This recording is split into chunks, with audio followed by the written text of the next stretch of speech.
ওখানে যে মন্দিরটা আমরা দেখতে পাচ্ছি ওটা কিসের মন্দির?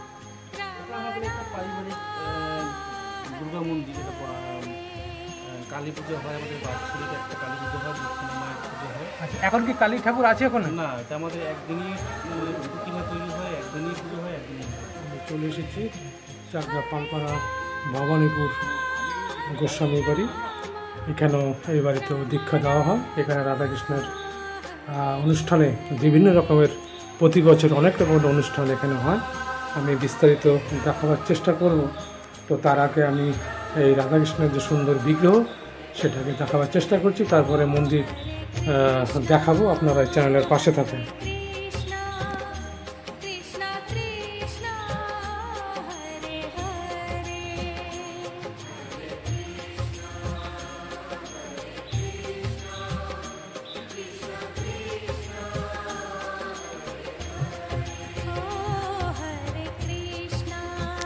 নিতাই গৌর উপস্থিত আছেন।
বাবু, আপনি আপনার নাম দেবাশিস গোস্বামী, কিছুক্ষণ আগে যেটা জানতে পারলাম।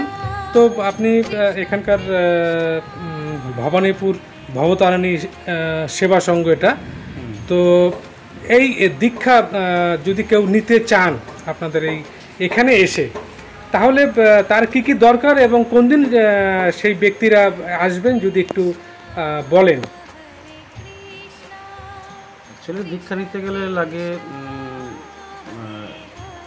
যা আমাদের বৈষ্ণবীয় মতে যে দুপাচের তুলসী মালা আছে, তুলসী মালা, হ্যাঁ হ্যাঁ, তাগা, কোমরের যে লাল তাগা লাগবে। আর বরণীয় যে দীক্ষা নেবে তার নতুন বস্ত্র, ধুতি, মহিলাদের ক্ষেত্রে নতুন শাড়ি, কাপড় চোপড়।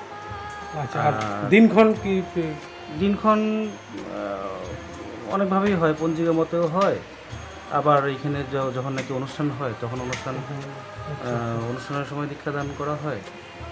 আচ্ছা, দীক্ষাটা কি আপনি দেন না অন্য কেউ দেয়? দীক্ষা আমার বাবাও দেন, আমিও দিই, আমার ছোট ভাই ছিল। আচ্ছা, মানে আপনাদের তিনজনই বাড়িতে তিনজনই আপনার দীক্ষা দেন। আর বলছি কোনো ভক্ত তাদের কোনো কি চাঁদা কোনো ধার্য আছে না তারা ইচ্ছা অনুযায়ী? বলতে আমাদের এখানে আমাদের সাংগঠনিক একটা সিস্টেম হচ্ছে, দীক্ষা নিতে গেলে প্রথমে সারা জীবনের জন্য শুধু 51 টাকা হচ্ছে সদস্য চাঁদা। আচ্ছা আচ্ছা আচ্ছা। অন্যান্য প্রতিষ্ঠানে হয়তো এমন বেশি হতে পারে, কিন্তু আমাদের খুবই নগণ্য একটা আমরা সদস্য চাঁদা নিয়ে থাকি, মাত্র 51 টাকা। এছাড়া আমাদের কোনো শিষ্যদের কাছে কোনো চাহিদা বা কোনো মানে 51 টাকা সে চাঁদাটা তো এটা তো তার অবশ্যই দেওয়া উচিত। তো আর এক্সট্রা কেউ যদি দিতে চান সেও তার সেটা ব্যক্তিগত ব্যাপার। আমাদের কোনো এমনি কোনো কারোর উপরে আমরা ধার্য করি না যে এই অ্যামাউন্টটা আপনাকে দিতেই হবে বা এটা নিয়ম আছে, ওই ধরনের কোনো ব্যাপার।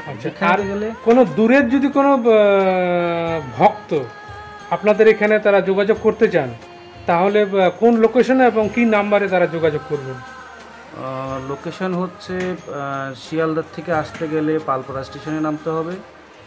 পালপাড়া স্টেশনে নেমে ওখানে এখন আগে রিক্সা ছিল, রিক্সা এখন চলে না, এখন মোটরচালিত ভ্যান আছে, টোটো আছে। সেই টোটোতে স্টেশনে নেমে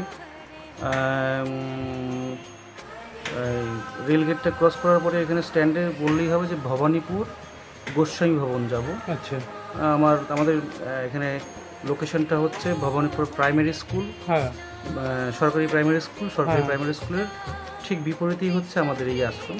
আচ্ছা, আর ফোন নাম্বার যদি অসুবিধা না থাকে একটু কাইন্ডলি ফোন নাম্বারটা একটু বলে দিলে সুবিধা হয়। ফোন নাম্বার অ্যাকচুয়ালি আমার এটা পার্সোনাল নাম্বার, আমি এভাবে দিতে চাইছি না। আচ্ছা আচ্ছা, অসুবিধা থাকলে দিতে হবে না, কোনো অসুবিধা নেই।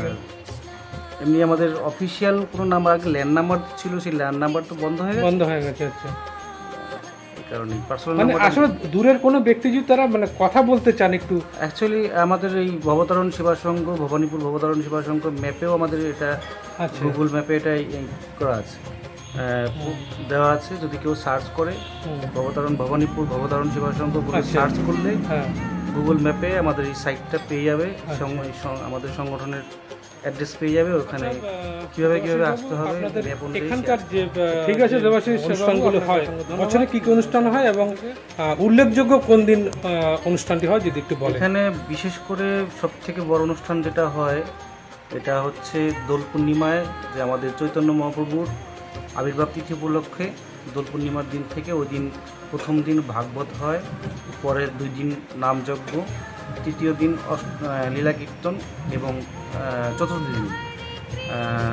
চতুর্থ দিন ভোগ এবং পদাবলী কীর্তন হয়। এই টোটাল 4-5 দিনের অনুষ্ঠান হয় এখানে। আচ্ছা, ধন্যবাদ আপনাকে অসংখ্য।